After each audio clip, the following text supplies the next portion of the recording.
भी आज फैसला होगा, क्योंकि आज आप कौन कौन से वीआईपी मैदान में उतरे हुए ये हम आपको बता देते हैं। गृह मंत्री अमित शाह जहां गांधीनगर से चुनाव लड़ रहे हैं, तो वहीं ज्योतिरादित्य सिंधिया गुना से चुनाव लड़ रहे हैं। पीएम नरेंद्र मोदी अहमदाबाद में आज वोट डालने जाएंगे, तो वहीं शिवराज सिंह चौहान जैत में वोट डालने जाएंगे। अखिलेश यादव सैफई में अपने मताधिकार का प्रयोग करेंगे। आनंदीबेन पटेल आज वोट डालने जाएंगी। नरेंद्र सिंह तोमर, पुरुषोत्तम रुपाला, एसपी सिंह बघेल और मनसुख मांडविया।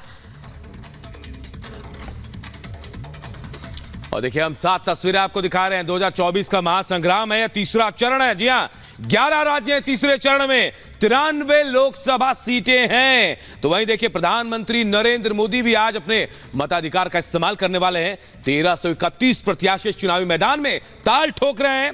वोटर्स में जबरदस्त उत्साह भी देखा जा रहा है। चाक चौबंद सुरक्षा व्यवस्था भी देखी जा रही है।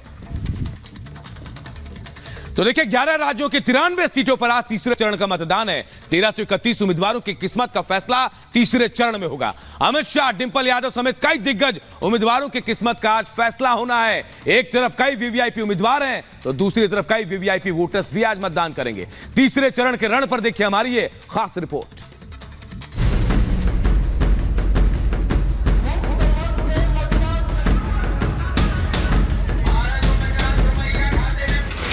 तीसरे चरण का रण।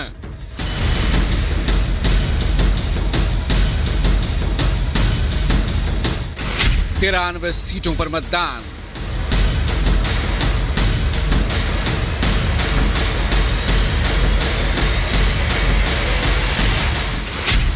दिग्गजों की परीक्षा।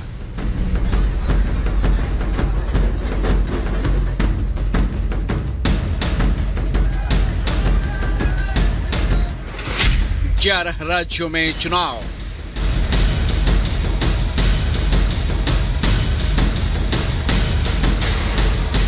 लोकसभा चुनाव में आज तीसरे चरण का मतदान है। 11 राज्यों की 93 सीटों पर उम्मीदवारों की किस्मत का फैसला आज ईवीएम में कैद हो जाएगा। कई वीवीआईपी सीट पर वीवीआईपी उम्मीदवारों की किस्मत का आज फैसला होना है। अमित शाह, डिंपल यादव, ज्योतिरादित्य सिंधिया, मनसुख मांडविया, दिग्विजय सिंह समेत कई दिग्गजों की किस्मत का फैसला आज जनता करेगी। लोकसभा चुनाव के तीसरे चरण में आज 1331 उम्मीदवारों की किस्मत दांव पर है। इनमें 10 केंद्रीय मंत्रियों की भी अग्नि परीक्षा है। 4 पूर्व मुख्यमंत्री भी चुनावी मैदान में हैं। बीजेपी के 82 उम्मीदवार मैदान में हैं, जबकि कांग्रेस के 68 उम्मीदवार अपनी किस्मत आजमा रहे हैं।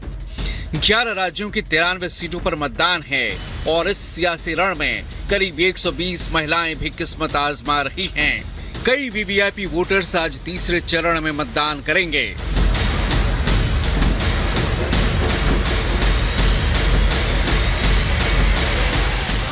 आज तीसरे चरण में गुजरात की 25, कर्नाटक की 14, महाराष्ट्र की 11, उत्तर प्रदेश की 10, मध्य प्रदेश की 9, छत्तीसगढ़ की 7, बिहार में 5, पश्चिम बंगाल और असम में 4, गोवा में 2, दादर नगर हवेली और दमन दीव में 1-1 सीटों पर मतदान होना है। कांग्रेस के पास इस चरण में खोने के लिए बहुत कुछ नहीं है, जबकि बीजेपी के लिए 2024 में 2019 वाले प्रदर्शन को दोहराना एक बड़ी चुनौती होगी। इस चरण की 42 लोकसभा सीटें बीजेपी के लिए मजबूत मानी जाती हैं, तो कांग्रेस के लिए वही कमजोर कड़ी हैं। ऐसे में देखना होगा कि तीसरे चरण का चुनाव किसके लिए संजीवनी तो किसके लिए टेंशन का सबब बनेगी। 2019 के लोकसभा चुनाव में इन 93 सीटों के नतीजों को देखें तो बीजेपी ने 87 सीटों पर चुनाव लड़ा था और 72 सीटें जीतने में कामयाब रही थी। कांग्रेस 77 सीटों पर चुनाव लड़ी थी, जबकि सिर्फ 4 सीटें जीत पाई थी। तीसरे चरण में ऐसी सीटों पर चुनाव हो रहे हैं जहां पर बीजेपी का सियासी ग्राफ तेजी से आगे बढ़ रहा है, तो कांग्रेस का दायरा सिमटता जा रहा है। तीसरे चरण में गुजरात की गांधीनगर, महाराष्ट्र की बारामती, एमपी की राजगढ़, यूपी की मैनपुरी पर सबकी नजरें होंगी, क्योंकि गांधीनगर में चुनावी मुकाबला बीजेपी उम्मीदवार अमित शाह और कांग्रेस के सोनल पटेल के बीच है, तो वहीं बाराबती में सुनेत्रा पवार और सुप्रिया सूले के बीच मुकाबला है।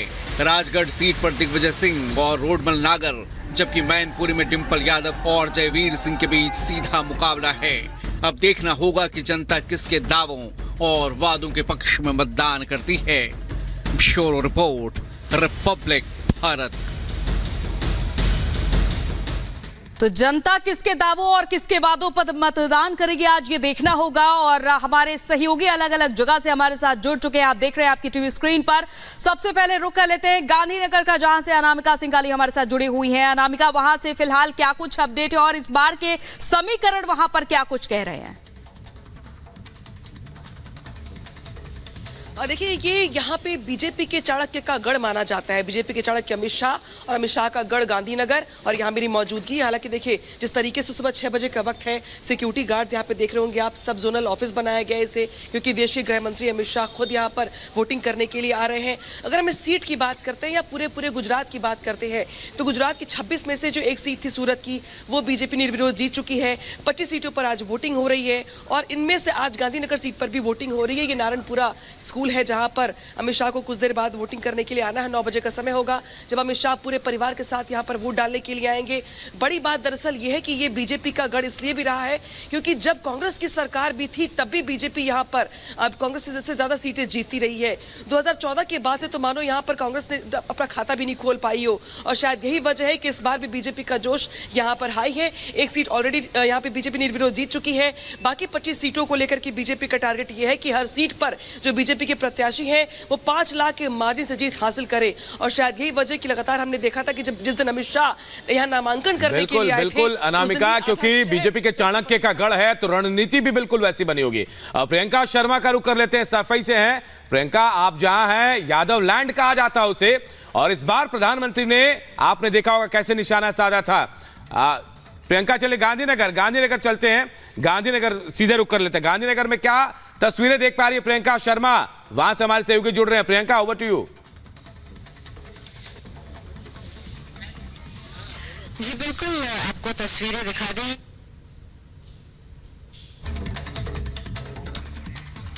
तो अहमदाबाद से प्रियंका शर्मा फिलहाल हमारे साथ जुड़ी हुई थी, लेकिन उन तक शायद हमारी आवाज नहीं पहुंच पा रही है। अब सफाई का रुख कर लेते हैं। प्रियंका शर्मा हमारे साथ जुड़ी हुई हैं।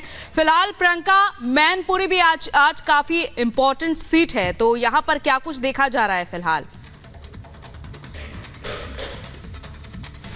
बिल्कुल, देखिए हम तस्वीरों के जरिए आपको दिखाएंगे। 7 बजे यहाँ पर वोटिंग शुरू हो जाएगी। इस पूरे स्कूल को जो है गुब्बारों से सजाया गया है। यहाँ पर ये सेल्फी पॉइंट बनाया गया है, और अंदर भी आएंगे तो देखिए व्हील चेयर की भी यहाँ पर व्यवस्था की गई है, रैंप की व्यवस्था की गई है, ताकि वोटर्स को किसी तरह की कोई प्रॉब्लम ना हो। कुल मिलाकर जो उत्तर प्रदेश की सीटें हैं, 80 सीटें हैं। आज तीसरा चरण है जिसमें 10 सीटों पर मतदान होना है। आपको एक बार फिर से बता दें, देखिए संभल, हाथरस, आगरा, फतेहपुर सीकरी, फिरोजाबाद, मैनपुरी, एटा और बदायूं, आंवला, बरेली, ये वो सीटें हैं जहां पर मतदान होना है। लेकिन ये मैनपुरी, देखिए आपको बता दें, डिंपल यादव जो है अभी मौजूदा सांसद भी हैं, और इस बार जो है यादव परिवार की तरफ से 3 वो प्रत्याशी हैं जिनकी किस्मत दांव पर लगी हुई है।